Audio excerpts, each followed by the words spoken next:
Bem, como é bom celebrarmos ao nosso Deus, como é bom cultuarmos ao nosso Deus. E o culto de ceia é um culto tão bonito, tão importante, mas às vezes nós não temos o entendimento completo do que ele representa. Pelo menos parece que não demonstramos isso através das nossas ações. Então você entende realmente o que é a ceia do Senhor? Hoje é o primeiro domingo do mês de dezembro. E a nossa igreja tem o costume de cear sempre nos primeiros domingos de cada mês. Talvez você esteja aqui hoje, pela manhã, por causa da ceia. Mas você entende realmente o que é a ceia? Qual é o seu real valor? Será que a ceia é um ritual sem sentido, do qual todos podem participar sem dar muita atenção? Será que é apenas uma atividade religiosa mensal e obrigatória, que eu preciso participar já que eu sou membro de uma igreja local? Será que a ceia do Senhor é um dever legalista? Não, eu preciso fazer isso de qualquer jeito, como eu sou um crente, eu preciso fazer como meu dever, como obrigação, mas se não fosse isso eu não vinha. Ou será que ela é opcional? Eu vou se der, não é tão importante, não é necessário. Será que é um sacramento? Ou seja, que transmite uma graça especial àqueles que comungam? Bem, aí por causa disso eu não posso perder, senão eu vou perder essa graça, eu vou perder essa bênção, talvez eu possa perder até a salvação. Enfim, o que é a ceia do Senhor? Vamos abrir lá para o nosso texto de costume, que é 1 Coríntios 11, o texto costumeiro na celebração da ceia do Senhor, porque ele dá as instruções sobre como funciona a ceia do Senhor. 1 Coríntios 11.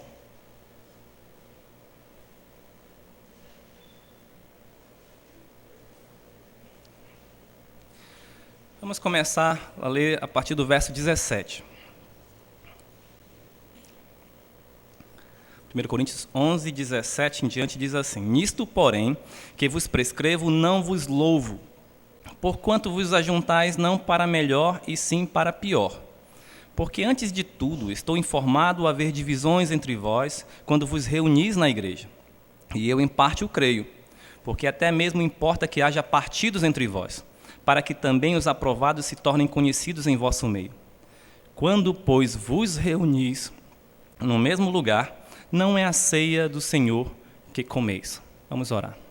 Senhor, nosso bendito Deus e Pai, peço neste momento mais uma vez a Tua direção, que o Senhor nos ilumine, que o Senhor nos dê a sabedoria, que o Senhor nos dê a disposição para dar atenção devida a este momento tão importante, para que possamos aprender, para que possamos ser exortados, encorajados, animados e, quem sabe, até, ó Deus, nos tornar contritos, arrependidos de nossos pecados, para que o Senhor, assim, toque nas nossas vidas, a ponto de podermos agradar o Senhor, ou reconhecer os nossos pecados e confessá-los ao Senhor, que o Senhor possa, assim, nos purificar. É o que pedimos em nome de Jesus.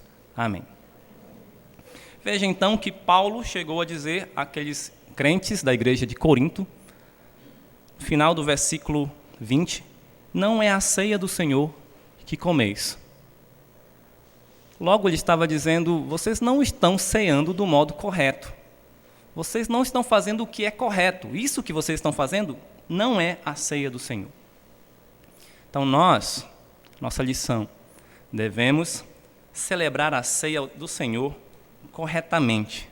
Para isso, precisamos conhecer, ou saber o que é a ceia do Senhor, saber qual a sua importância. Nesse texto que nós iremos estudar, veremos pelo menos 3 características da ceia do Senhor, para que possamos cumprir esse rito de forma correta. Em primeiro lugar, quero destacar que a ceia é uma celebração corporativa. Veja que Paulo repreendeu duramente aos coríntios quanto às suas práticas na ceia, dizendo que ele não os louvava por causa disso. Nisto eu não vos louvo. O que vocês estão fazendo não é a ceia do Senhor. Vocês não se reúnem para o melhor, mas para o pior. Há entre vós divisões, há entre vós partidos. Vocês estão agindo de forma incorreta, o que não é a ceia do Senhor. Vamos continuar o texto. Versículo 21. Lembra, ele diz, no versículo 20, não é a ceia do Senhor que comeis. Aí, versículo 21, porque ao comerdes, cada um toma antecipadamente a sua própria ceia. E há quem tenha fome, ao passo que há também quem se embriague. Só neste versículo aí nós podemos ver pelo menos 3 implicações que não fazem jus ou que não condizem com a ceia do Senhor. A primeira é, a ceia do Senhor não é uma atividade individual, centrada no egoísmo. Cada um toma antecipadamente a sua própria ceia. Eu não tenho que cear na hora que eu bem entender, na forma como eu quero, sozinho, do meu jeito. Segundo, a ceia não é um evento destinado a suprir uma necessidade física. Ele diz, há aqui os que têm fome, estão vindo para a ceia do Senhor para comer, para matar a sua fome. Esse não é o objetivo da ceia do Senhor. Também a ceia do Senhor não é uma festa para promover um prazer carnal, passageiro. Ele diz, há os que se embriagam. Veja então como ele continua, versículo 22. Não tendes porventura casas onde comer e beber? O que ele estava dizendo aqui? Se você está vindo aqui porque quer comer a hora que quiser e sozinho, vá para sua casa. Se você está vindo aqui porque quer matar sua fome, não é o local, não é a reunião para isso. Vá jantar na sua casa, vá procurar um restaurante. Se você está vindo aqui para se embriagar, aqui também não é o local, não é o evento apropriado para isso. Vá fazer isso na sua casa, vá para um bar, vá para outro lugar, digamos, no nosso contexto. A ceia do Senhor não é para isso, a ceia do Senhor não é isso. Então há um perigo aqui. O individualismo. A pessoa quer cear na hora que quer, do jeito que quer, com as pessoas que quer, para suprir a necessidade que ele acha que é necessário, ou sentir o prazer que ele acha que lhe é devido. Existe um perigo. Individualismo. Egoísmo. Veja, vocês estão menosprezando a igreja de Deus? Envergonhais aqueles que não têm, é o que continua o versículo. Que vos direi? Louvar-vos-ei? Nisto certamente não vos louvo. Paulo passa boa parte dessa carta exortando aqueles coríntios à unidade, combatendo o problema de divisões, de partidos. Lembra, desde o capítulo 1, vamos lá para o capítulo 1, versículo 10. Rogo-vos, irmãos, pelo nome do nosso Senhor Jesus Cristo, que faleis todos a mesma coisa, e que não haja entre vós divisões, antes sejais inteiramente unidos na mesma disposição mental e no mesmo parecer. Pois a vosso respeito, meus irmãos, fui informado pelos da casa de Cloé, ou de Cloé, de que há contendas entre vós. Refiro-me ao fato de cada um de vós dizer, eu sou de Paulo, e eu de Apolo, e eu de Cefas, e eu de Cristo. Acaso Cristo está dividido? Foi Paulo crucificado em favor de vós, ou fostes porventura batizados em nome de Paulo? Olha a divisão, veja o capítulo 3 agora.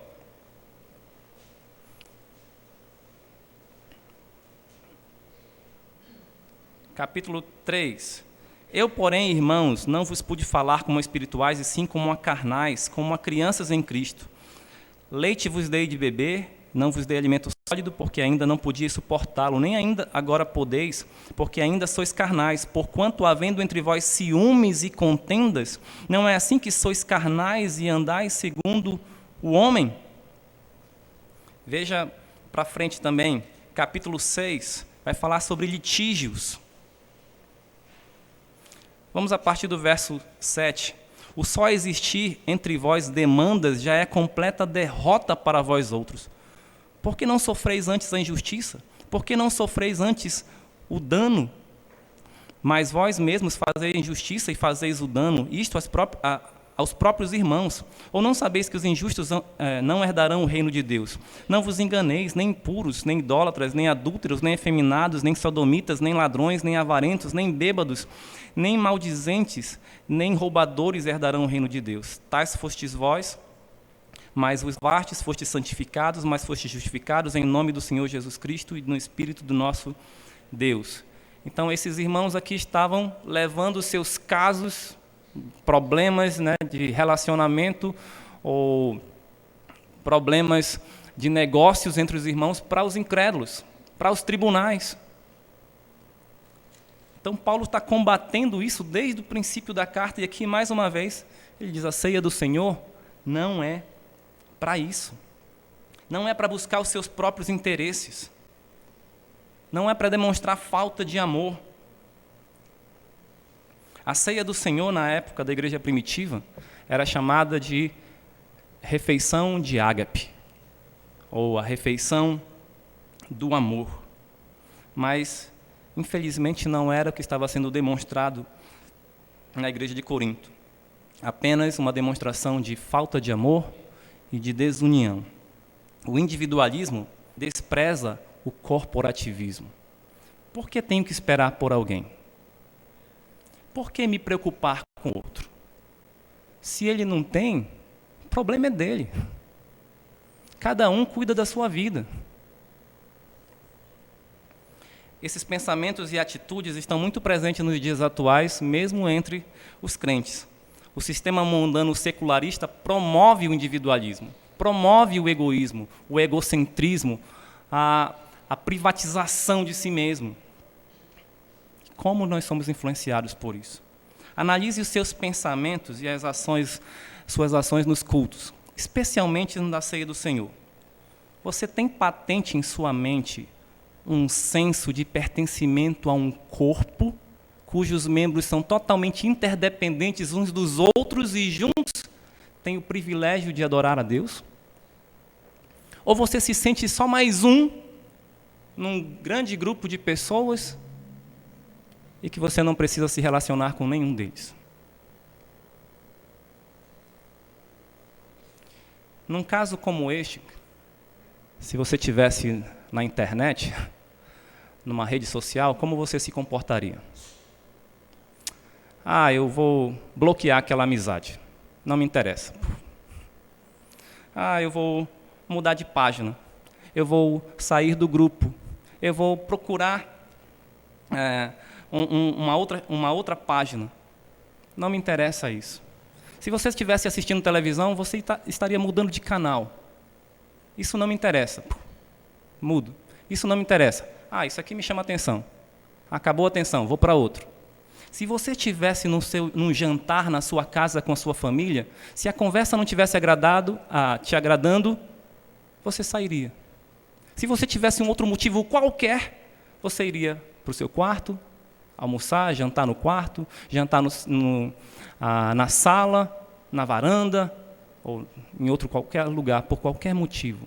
O que importa é o que você quer, é o que você gosta, é o que chama atenção. Mas nos cultos não funciona assim. Na igreja não funciona assim. Você não pode mudar a música. Você não pode mudar o pregador ou a pregação se não está te agradando. Eu vou desligar essa pregação. Você não pode mudar ou apagar ou bloquear os seus irmãos. Não estou gostando desse irmão aqui do meu lado ou daquele que está ali na frente ou atrás. Bloqueio eles. Você não pode mudar de canal. Você não pode mudar o culto. Vou desligar esse culto porque não me interessa. Então, como fica? Se você não pode fazer isso, seus pensamentos ficam vagando. Você precisa de alguma coisa que te distraia, que te chame a atenção. Você vai recorrer aos recursos eletrônicos. Eu tenho meu celular, eu posso ficar mexendo aqui na hora. Você vai sentir uma sede imensa, vai sentir vontade de beber água o tempo todo, de ir ao banheiro, eu tenho que me mexer, eu preciso sair, eu preciso espairecer, eu não consigo ficar aqui dentro. Você está buscando só aquilo que interessa a você, porque isso está sendo pregado, bombardeado na sua vida todos os dias por causa do mundo secularista. Isso é individualismo impregnado.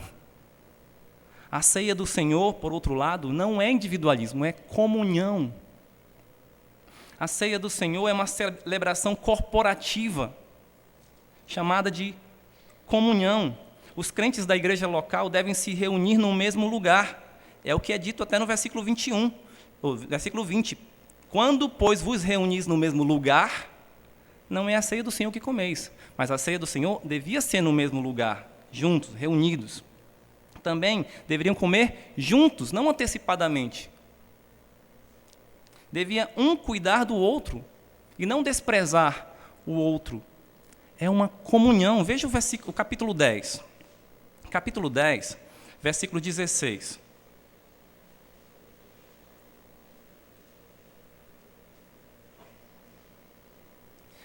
Porventura o cálice da bênção que abençoamos não é a comunhão do sangue de Cristo? O pão que partimos não é a comunhão do corpo de Cristo? Porque nós, embora muitos, somos unicamente um pão, um só corpo, porque todos participamos do único pão. Se nós participamos na ceia do Senhor do corpo de Cristo, devemos também ser um corpo. Se participamos, é porque somos do corpo, somos o corpo de Cristo. Então é preciso estar unido, em comunhão. Não posso cear separadamente, não posso cear sem pensar no meu irmão. Talvez você pense assim, mas aqui nós não fazemos isso. Aqui todos nós ceiamos juntos, no mesmo momento. Mas como está a sua mente? Você está pensando no corpo de Cristo? Aquele que é a igreja? Ou você simplesmente está pensando em si mesmo? Segundo os relatos dos comentaristas bíblicos, aqueles irmãos ou a igreja primitiva ceava em todas as reuniões. E muitas vezes dá a entender de que eram todos os dias, ou pelo menos uma vez por semana. Ou seja, havia um senso de família mesmo, aquela refeição diária. Eles estavam juntos e havia uma comunhão. Assim, devemos celebrar a ceia do Senhor ainda hoje. Não estou dizendo que todos os dias ou todas as reuniões, mas em comunhão, uns com os outros, com o senso de corpo, de família. Quanto mais estivermos próximos uns dos outros, mais a ceia vai fazer sentido. Portanto, nós devemos amar uns aos outros, servir uns aos outros, suportar uns aos outros, comungar uns com os outros. Isto é ceia corporativa, isso é uma celebração corporativa. O corpo estará mais harmonioso, a ceia será mais impactante para a igreja. Se quisermos cear de modo correto, precisamos entender que a ceia do Senhor é uma celebração corporativa, ou seja, do corpo de Cristo em união, em comunhão. Em segundo lugar, a ceia do Senhor é uma celebração simbólica. Após a repreensão aos coríntios, Paulo esclarece a importância da ceia. Veja, continuando, nós paramos no verso 22, aí vem o versículo 23. Porque eu recebi do Senhor o que também vos entreguei. Lembra, ele começa com o porquê, ele vai explicar. Não devem agir com essas atitudes egoístas. Aí ele vai explicar o simbolismo ou a importância da ceia. Porque eu recebi do Senhor que também vos entreguei, que o Senhor Jesus, na noite em que foi traído, tomou o pão, e tendo dado graça, partiu e disse: isto é o meu corpo que é dado por vós, fazei isto em memória de mim. O que ele estava dizendo aqui? Isto é meu corpo que é dado por vós. O pão era o corpo, não era no sentido literal, né? Ele estava usando aqui uma figura de linguagem, uma metáfora. É um emprego de uma palavra num sentido diferente do próprio sentido da palavra, por analogia ou por semelhança. Ontem, à noite, eu estava lendo as Crônicas de Nárnia para o meu filho, né? O Príncipe Caspian. E tem um momento que o Aslan, que é o leão, fala para a Lúcia: agora você é uma leoa. E quando eu li isso, meu filho disse, como assim é uma leoa? Porque ele entendeu no sentido literal. Ela se transformou numa leoa? Ela virou um leão fêmea, né? Uma leoa? Aí eu disse, não, filho, isso é uma metáfora. Na verdade, provavelmente o que ele quis dizer é, agora ela é destemida, agora ela tem a força daquele leão, do Aslan, agora ela tem coragem. Jesus estava dizendo, este pão é meu corpo, não no sentido literal, mas numa metáfora. Ele diz que é dado por vós. Assim também o sangue, este cálice que continha ali o fruto da videira, né? O vinho, é a nova aliança no meu sangue, é o sangue da nova aliança. E o evangelista Mateus, ele até dá mais detalhes do que os outros evangelistas. Ele diz o sangue que foi derramado para a remissão dos pecados. Veja então que esses dois elementos são símbolos, representam o corpo moído por nós e representam o sangue vertido por nós para a remissão dos nossos pecados. Olha que simbolismo tão importante.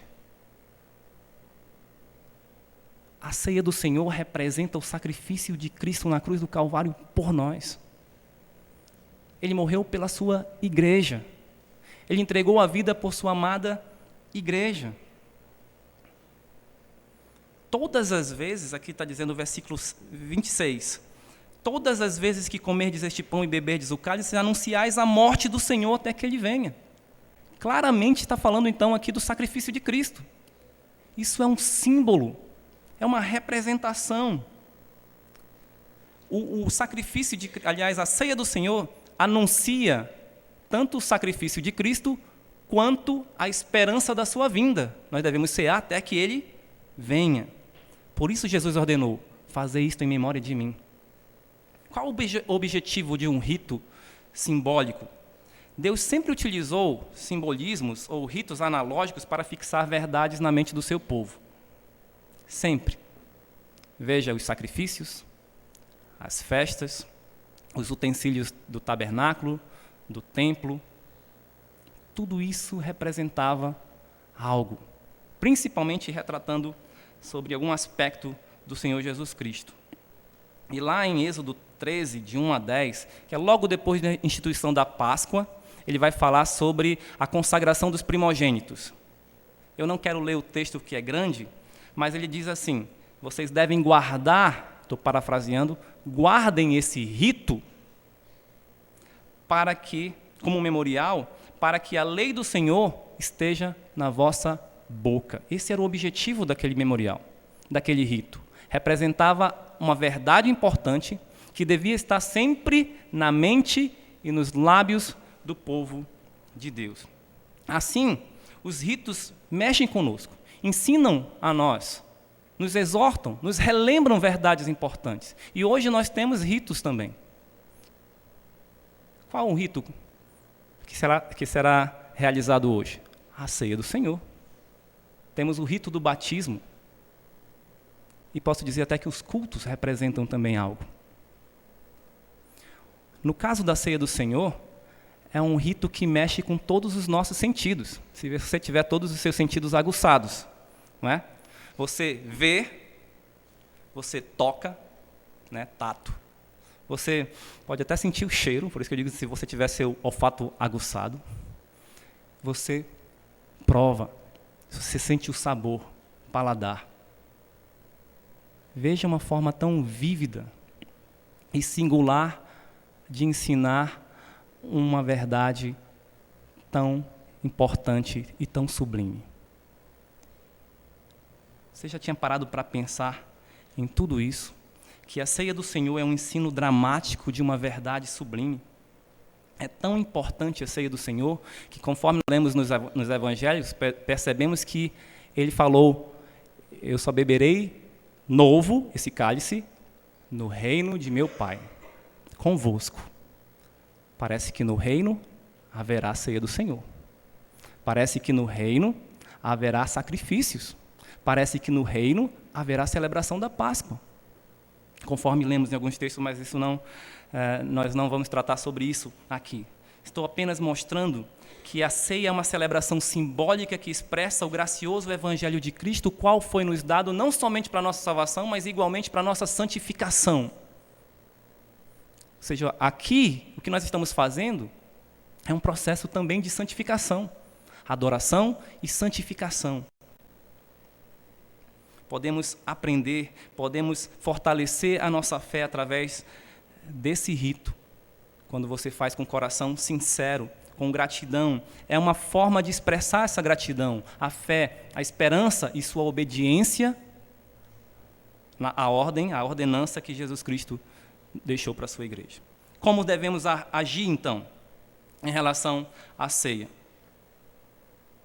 Se nós somos pecadores e nós reconhecemos nesse rito a representação do amor de Deus, através do sacrifício de Jesus Cristo, seu Filho amado, por nós pecadores, e que isso deve servir para a nossa lembrança, para o nosso ensino, para a nossa reflexão e para a proclamação, lembra? Anunciamos isso.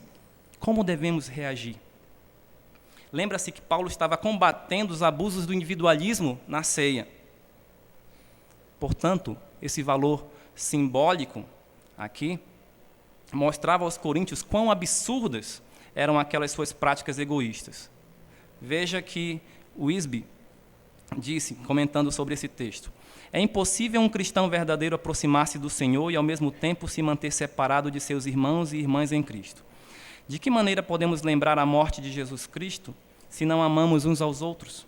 Amados, se Deus de tal maneira nos amou, devemos nós também amar uns aos outros. Se a ceia do Senhor é a comunhão do seu corpo, do corpo de Cristo, isso deve ser uma refeição de amor, de demonstração de amor. E assim devemos agir. Se queremos cear corretamente, devemos conhecer e refletir o simbolismo da ceia do Senhor fielmente.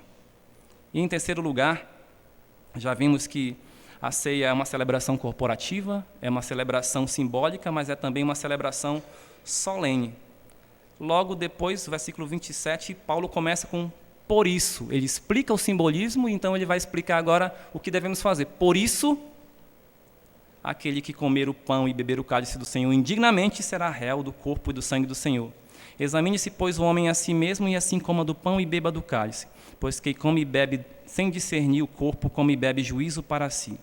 Eis a razão porque há entre vós muitos fracos e doentes, e não poucos que dormem. Veja, por solene, celebração solene, eu quero dizer algo que infunde respeito, que é sério, de acordo com um padrão elevado, que exige um comportamento apropriado. Quando eu tinha 18 anos, a minha chefe do meu primeiro emprego era crente e ela disse para mim: a ceia é o culto mais bonito da minha igreja. Na verdade, da ex-igreja dela, ela era do Rio de Janeiro. E aquilo ficou na minha mente. Eu comecei a prestar atenção mais na ceia do Senhor, na igreja onde eu estava congregando e daí pela frente, né? Até hoje. E eu fico pensando, se a ceia era para ser o culto mais bonito, mais, digamos assim, com maior alegria e contrição, por que é tão difícil ver isso? Porque muitas vezes dá uma impressão de pressa, de realizar as coisas com pressa, ou parece que tudo é entediante. Por que parece que não tem muito interesse na ceia do Senhor? O que acontece? Como você se comportaria numa solenidade de formatura de um ensino superior? Como você se comportaria num evento diplomático, num julgamento no tribunal, num jantar formal de negócios, numa cerimônia de posse de um governante, alguma coroação de um rei, etc. Há uma solenidade, há um protocolo, um decoro, há uma forma de agir. A ceia do Senhor é solene, ela é uma solenidade santa, porque é realizada por um povo santo a um Deus santo. A ceia do Senhor foi instituída por Jesus durante a celebração da Páscoa, que era um evento solene.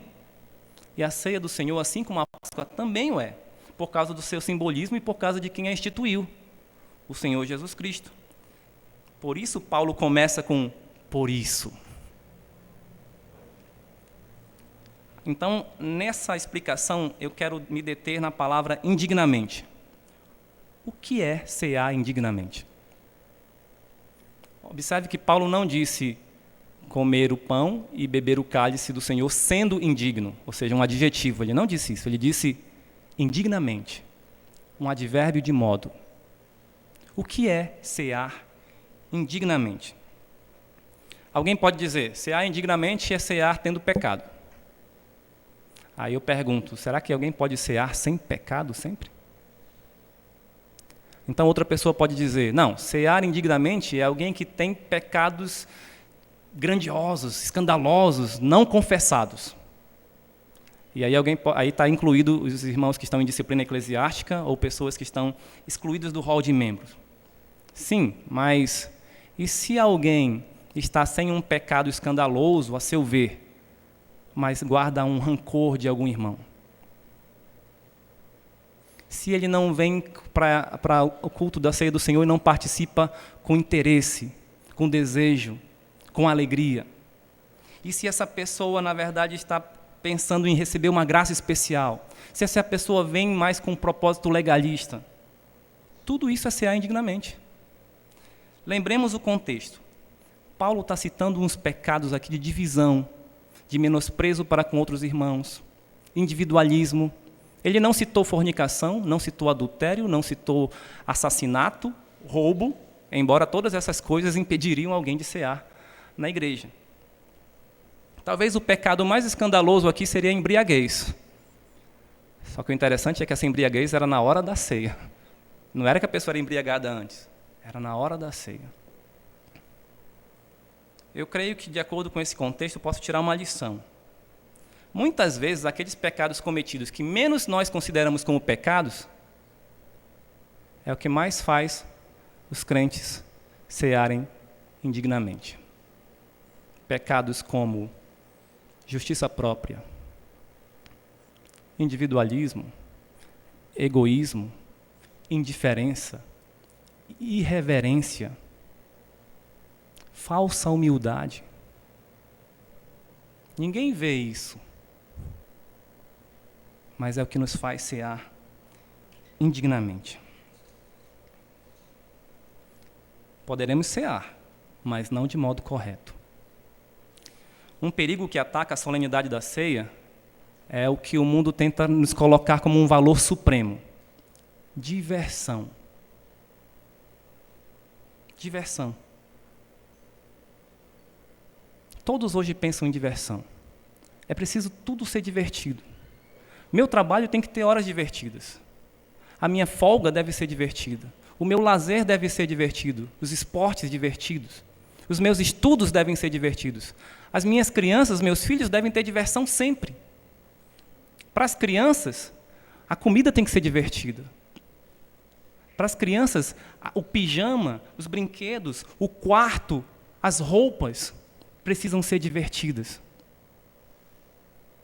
Tudo tem que ser divertido. Os professores têm que ser divertidos. A escola tem que ser divertida. Os pais têm que ser divertidos. Os amiguinhos, os coleguinhas precisam ser divertidos, senão a pessoa não vai ser feliz.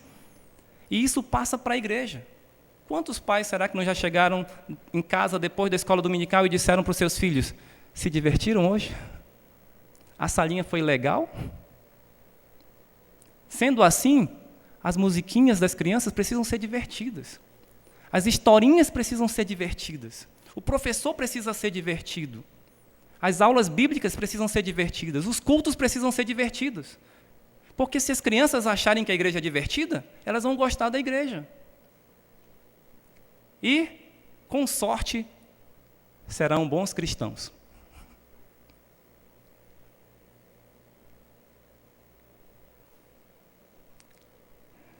Quero ler um texto de David The Brain, que fala sobre o Deus da diversão. Ele diz: o problema é esse. A que ponto e de que maneira graduamos nossos filhos ao entendimento de que Deus não é divertido? O temor do Senhor não é uma experiência divertida. Cantar Santo, Santo, Santo não é divertido. Podemos pensar em palavras como sobriedade, reverência, esperança ou adoração para descrever a experiência, mas não diversão. Preparar a pregação não é divertido. Eu me alegro em fazê-lo e sou muito edificado pelo intenso estudo da palavra de Deus, mas não é divertido. Como jogar Tetris ou brincar de jogar bolinha para o meu cachorro. Também não é divertido ouvir a explicação paciente da palavra de Deus. Esclarecedor, encorajador, desafiante, provocativo, talvez, mas não divertido. Intensa concentração, foco e meditação no caráter revelado de Deus é penetrante, revelador, satisfatório, entusiasmante e exaustivo, mas não é divertido. A ceia do Senhor não é nunca divertida. Atemorizadora, intimidadora, quebrantadora, convidativa, restauradora, mas nunca divertido. A adoração não é divertida, e mesmo assim acreditamos que a diversão é a chave para criarmos pequenos adoradores. O desejo por diversão constante promove a indiferença e a irreverência na hora do culto. Não há verdadeira adoração. Se quisermos celebrar a ceia corretamente, devemos compreender que ela é uma celebração solene. Ela não é uma diversão. Por que ela é solene? Por causa do seu simbolismo. É um memorial acerca de Cristo e da sua obra redentora. Cear dignamente, então, é cear em Cristo, por causa dele, pensando nele, conforme a sua vontade, com alegria nele, nos satisfazendo nele, refletindo o valor gracioso do Evangelho e da esperança da sua vinda. Assim não pensaremos em nós mesmos. Assim não menosprezaremos as igrejas, a igreja de Deus. Assim comungaremos com os nossos irmãos. E juntos serviremos ao Senhor com alegria e gratidão. Por isso a importância do autoexame. Examine-se, pois, o homem a si mesmo. Julgue-se a si mesmo. Discirna o corpo. Aqui pode ser um aspecto duplo. Tanto o corpo de Cristo, que está sendo representado pelo pão, que foi moído, que foi entregue por nós, quanto o corpo de Cristo, que é a igreja. A ceia do Senhor é algo sério. E deve ser sério para nós, assim como é sério para Deus. Não é uma programação social. É uma celebração corporativa, é uma celebração simbólica e é uma celebração solene. Neste momento, vamos orar, examinando-nos a nós mesmos, reconhecendo os nossos pecados, onde estamos falhando nesse aspecto e em outros mais. Será que nós damos o devido valor à ceia do Senhor? Arrependa-se deles, confesse-os. Considere o corpo de Cristo que foi moído por causa dos nossos pecados, o seu sangue que foi vertido para a remissão dos nossos pecados. Considere o corpo de Cristo que é a sua igreja, pela qual ele se entregou e na qual você, eu, estamos inseridos. Ame-a, não a menospreze, e assim desfrute de uma total comunhão com Cristo e com sua igreja. A comunhão. E, enfim, no momento apropriado, coma o pão e beba do cálice do modo digno. Vamos orar. Senhor, nosso bendito Deus e Pai, muito obrigado pela Tua palavra. Obrigado por este momento tão importante onde podemos relembrar e anunciar a morte do nosso Senhor e Salvador Jesus Cristo. Obrigado porque isso pode nos fortalecer a nossa fé, pode também fazer com que nós reconheçamos que somos pecadores dependentes da graça divina. Reconheçamos também que somos um corpo com os nossos irmãos, a Tua igreja, para que possamos assim amar e servir uns aos outros e juntos te louvarmos e te adorarmos. Nos abençoa, Senhor, eu que peço em nome de Jesus. Amém. Irmão Pereira irá ainda cantar um hino.